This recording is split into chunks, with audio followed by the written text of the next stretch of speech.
Hey guys, Adam Rose, Vice President and Senior Loan Officer of Western Ohio Mortgage here in Sydney, Ohio. This is another episode of the Mortgage Guy podcast, and this week we're going to learn about the NAR settlement. And again, I have Teresa Rose, the President of Western Ohio Mortgage, on the show. Can't stay away because there's so much to This is talk the about. third or fourth time I think she's been on, so you should be a regular by now. But we want to hit on this because we just got back from the Mortgage Collaborative. Mortgage Collaborative, the TMC conference. And this was kind of a hot topic that everybody was talking about. Some lenders feels like this is a great opportunity for them. I don't know why. We did not feel that way. No. I guess they're not very relationship-based like we are. Right. We heavily rely on our referral partners to get business in, to advise them. They advise us what's going on in the market. So we like that collaborative that we have locally in our markets. Apparently, other large lenders feel differently. Maybe.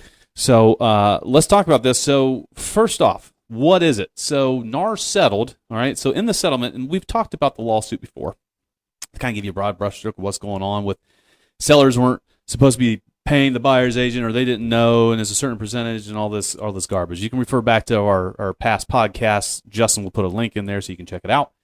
But in a nutshell, recently they settled, and they settled for over $400 million, right? Paid out over 4 years, I think it was. Mm-hmm. But not only that, not only are they paying all this money that's going to come out of the pockets of the agents that pay for their dues. Whoops, I don't have a way to silence that. So you're going to have to deal with that sound of my phone ringing. Anyways, not only is that happening, but they made concessions as well. And there's two concessions that we want to focus in on, right? Concession 1, they can no longer advertise the compensation in the multiple listing service for a buyer's agent, right? They can no longer advertise that they are going to pay a buyer's agent. So a lot of things can happen off of this. First one I want to talk about is the cost to buyers. What do you think about that? Well, first, let's back up just a smidge because I for the general public, real estate agents already know this, but for the general public, there is a value that is already baked into the sales price cake. Of price representation from a real estate agent, right?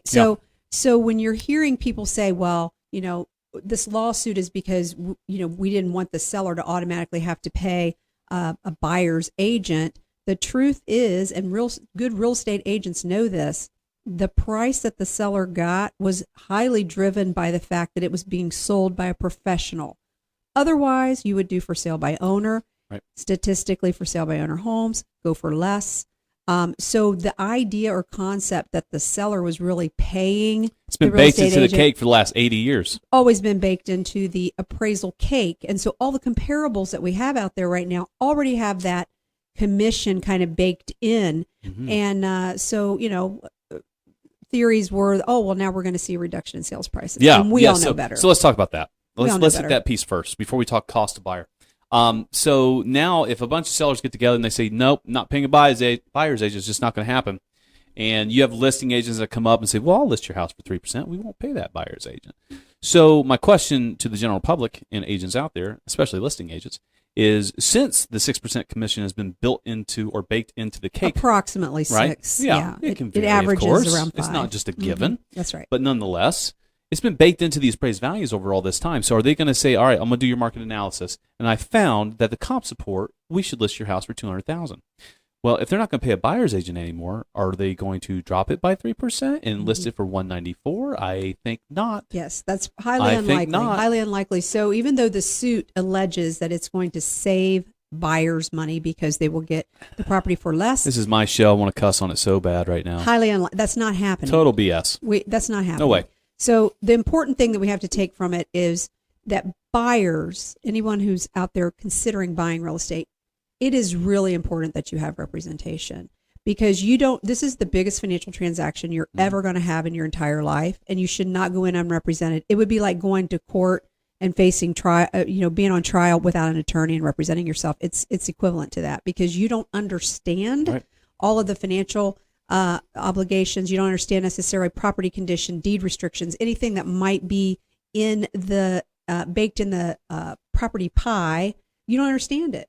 Mm-hmm. And so if you're going in for the first time, you don't have representation, you could easily be taken advantage on the seller's side to their advantage. Right. And then you end up with a property that is either substandard, you didn't have proper inspections on it, maybe you paid too much for it, just lots of things that could go sideways. So dual agency, that's been brought up, right? So here's the question. So let's say you go in unrepresented because the seller's not willing to pay your buyer's agents. One of two things happens. You can have representation. You may have to pay for yourself. Are you in a position to do that? Because we've gotten that question a lot where it's like, well, can't we just finance it in? No, you cannot. You cannot finance it in. I'm sure there's a lot of places out there, and government agencies might be looking at this to see if there's a way to fix it, but that is not available. Okay? And my theory on that, I personally think it would be a mistake for agencies, which they're looking at, right? Right, they're going to look at it.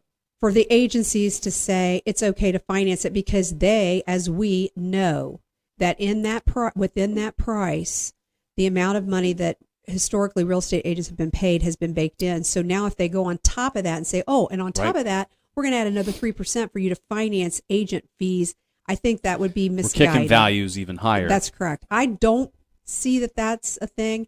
Now, let's not mistake that with concessions, right? Because sellers on certain products can make concessions and say, hey, we'll pay up to 6% of your closing costs, buyer's agent, prepaids, whatever it might be. The people that get left out, though, in that equation are veterans, because there is no provision currently in VA that allows a veteran to pay for real estate representation, period. So that will probably be the one agency that will need to come out and comment soon on how they're going to address this. Because as we're saying, we are proponents of representation for buyers. It's a mistake to go in unrepresented and not make sure that somebody's looking out for your interests when you are making, as we said, the largest financial transaction of your life. Right. So. Right, and on the flip side, again, back to the dual agency piece, if someone had a listing, it was a 5% list price or a 6% list price, they welcomed it because they were getting both sides of this transaction, so they're going to do their best to represent you. But again, dual agency is a challenge, right? They can't represent your best interest for the buyer and the seller at the same time because they have certain information, right? So it's not a diss on any dual agents out there that have happened. It's going to happen, but at the same time, it's not always in the best interest of the client. So let's say we have one of those situations, and the listing agent says, all right, we're going to list it for 3%. We're not going to pay our buyer's agent. They're going to have to negotiate that in. So buyer's like, sorry, buyer's agent, I can't pay you. I have no way to pay you. I can barely do what I've got or deal with what I've got with the down payment and closing.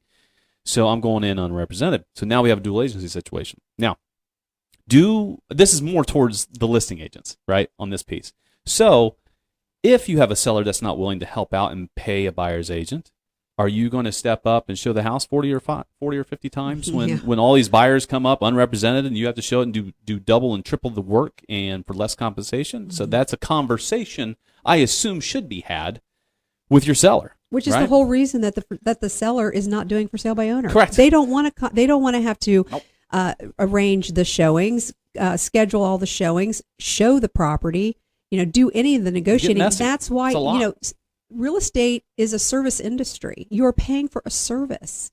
If you want the service and you want the best representation you can get, you have to pay for it. It is not free. The types of offers might be different if they come in unrepresented. That's right. That's right. I mean, there's a lot of stuff that can happen. There's some buyers out there that are so loyal to their buyer's agent. Maybe they've been looking for years. And they're like, there's no way I'm cutting them out. And so they don't even look at the property. So are you getting the best offers as a seller? There's so many little avenues this can go down. It's crazy. And we've already kind of touched on costs to the buyer. So I don't know. I see very few buyers that are in a position to pay for representation unless it's their second or third transaction. Right, they're selling their house. Got some equity built up. Yeah, they got a little bit of cash. The vast majority of first-time buyers are doing everything they can to come up with the down payment, because they're paying rent, and rents are already outrageous, crazy high.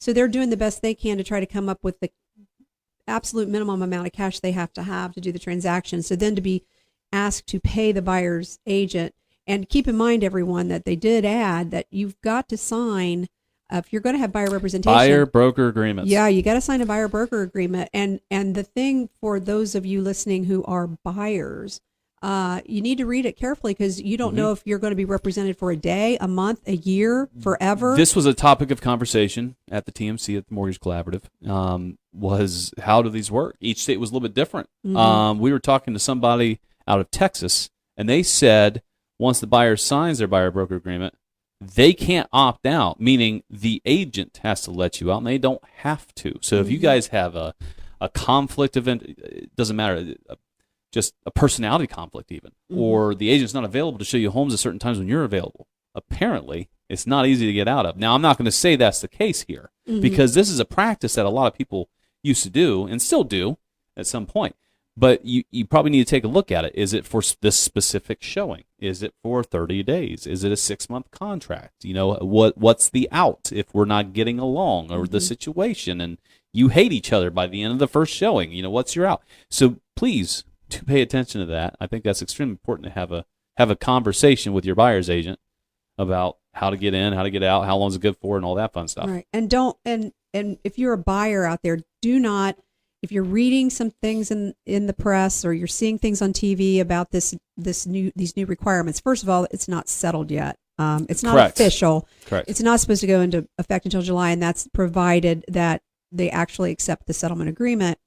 But as a buyer, do not shy away from contacting a real estate agent when you're ready to buy. Now, we prefer as lenders that you call us first, because you shouldn't be shopping for a house if you can't buy one. Yep. And many people, on a whim, they're driving down the street, they see a sign and, oh, I want to call about that house. And they've not talked to a lender, so they don't know if there's something in their credit profile, in their income, or anything else that's going to stop them. So we should be the first stop for sure. But we want to make sure that homeowners or potential homeowners understand they want to have representation. And the fact that they're saying, well, that's not automatically going to be paid for by the seller, that's negotiable. Right. And there's going to be some interesting ways. Now, I don't know officially, and like if this thing gets ruled out and it goes into effect in July, what little workarounds some listing agents can do, whether it's in the comments saying agent friendly. Right. Something like that can tip off agents without them having to worry about contacting the agent, getting a response, and waiting for that to happen to schedule a showing. There might be little hints and things that you could probably put in there. Again, don't know. I assume you could probably do that, but legality purposes, you can't put in buyer, broker, or 3%, 2%, 1%, whatever it is. There's also some conversation about something that actually some people are doing now, and that is that when you go to show the property, that the seller basically gives you a written agreement, or the listing agent does, that says that you have this one-day showing agreement. And within that agreement, it can also say whether or not the seller plans to participate in the buyer's compensation. So one thing that I will say is, and we know this from the mortgage industry. So the mortgage industry went through something similar in 2010 when the CFPB came into play and completely rewrote the rules about how loan officers are compensated and what the rules of the road are for financing. So we kind of went through it. And it is a bit of self-policing. And one thing that I believe, and we found out through our experience in the mortgage industry, is we're very resilient.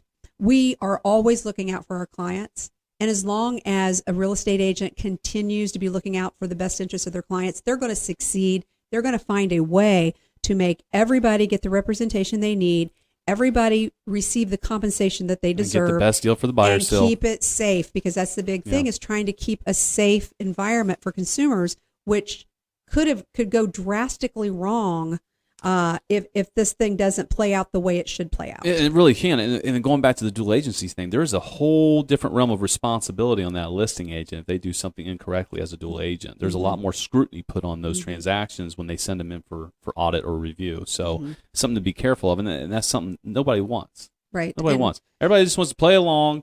Business as usual. That's what everybody's hoping for. But I've got news for you. There's going to be a couple of people out there that are going to take advantage of this situation and snag some listings. Yeah. And I'm going to throw this Educate those sellers. I'm going to throw this out there too.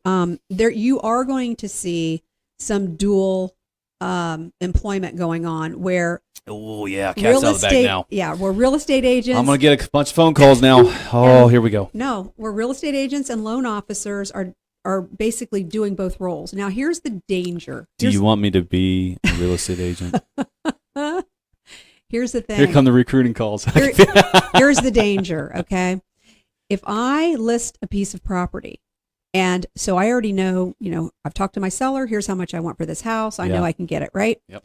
If I'm also a licensed loan officer and I now have all of the buyer's information, how am I able to represent the seller and the buyer when I already know how much money he has in the bank? How much know he can go. how high he can go.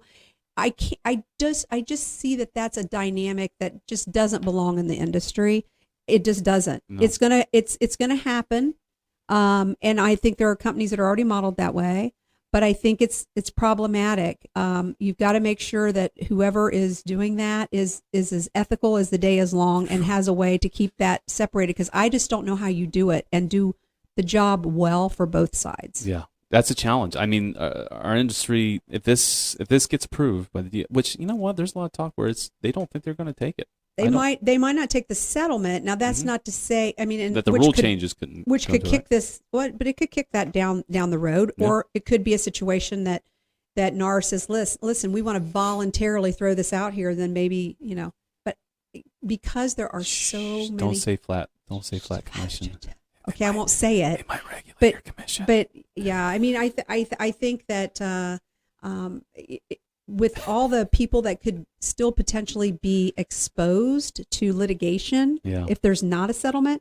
When this first was announced, I really kind of felt, my personal opinion, I felt that NAR threw their agents under the bus. But then after I had time to digest it and understand the ramifications, I think that I really do think they did it for the best interest of the their settlement. membership. Yes. Mm-hmm. The question is, and it's not even about the settlement anymore. All right, it's not even about the $400 million and trying to make changes. Agree, these changes, no bueno for the industry, in my opinion. Mm-hmm. How they lost the suit is the bigger question. I'm not sure the attorneys were. That's unbelievable. Like, I've talked about that before, and it pisses me off every time we talk about it, is how an attorney goes in there and says that the sellers have been damaged by agreeing to a certain percentage that they're willing to pay, and what the broker or the listing agent does with that money is irrelevant. Well, the thing is, this was never seen in a federal court. This only happened in 2 states. It was in Missouri, was the Hallmark case. And unbelievable. There was a case in Illinois. But the fear is, and the logic tells us, that there would be copycat cases all over the country. Yeah. So it needed to be done on a national level and settled to nip it in the bud. I know. I don't know who was representing NAR. I don't either. But you were all smoking something that day. I was going to say something else. Yeah. No, keep it politically correct. Okay. Yes. But anyways, I mean, that's the point here. It boils down to that part of it is I don't know how they lost the suit. It's beyond me. You have to be an idiot to lose that suit. All the evidence is right there. Mm-hmm. I can't force you to agree. So if I come to you as a broker and I want to list your house and I say it's 6%, and you're like, no. Okay, it's 5% now. No.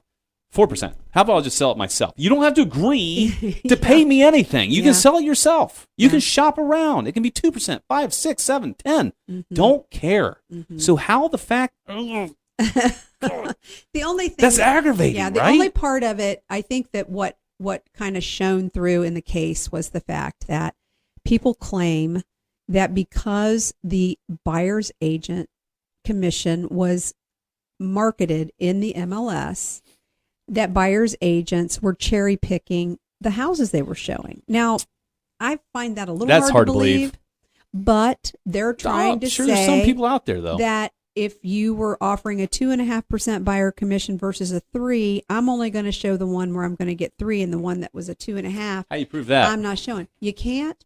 But as goes back to the mortgage industry, they tried to accuse the mortgage industry of the same thing, which we know that as ethical lenders, we weren't engaging in, and the vast majority of mortgage lenders were not engaging in. We just want to get the deal. We don't get the deal done and get the best deal for the borrower. That's it. End of story. It's either you get the best deal for the borrower or you don't get the deal at all. And people don't realize how many times their lender, not just us, but many lenders across the country, take concessions to try to get people in houses. They're an advocate for the homeowner. They want these people in the house. You spend a lot of money in credits and getting people cash to close isn't there, and giving them credit and cutting costs and doing all kinds of stuff to get these borrowers to the table. That's so we do what we can, and I hope I hope the listing agents and all the agents out there can continue business as normal, right? Please. Let's keep this rocking and moving forward. But that's it. Thank you, T, for coming on the show this week. Again, guys, subscribe on YouTube. Check us out on Apple Podcasts and Spotify, and we'll bring you some more updates next week as this keeps progressing. We'll see you all next week.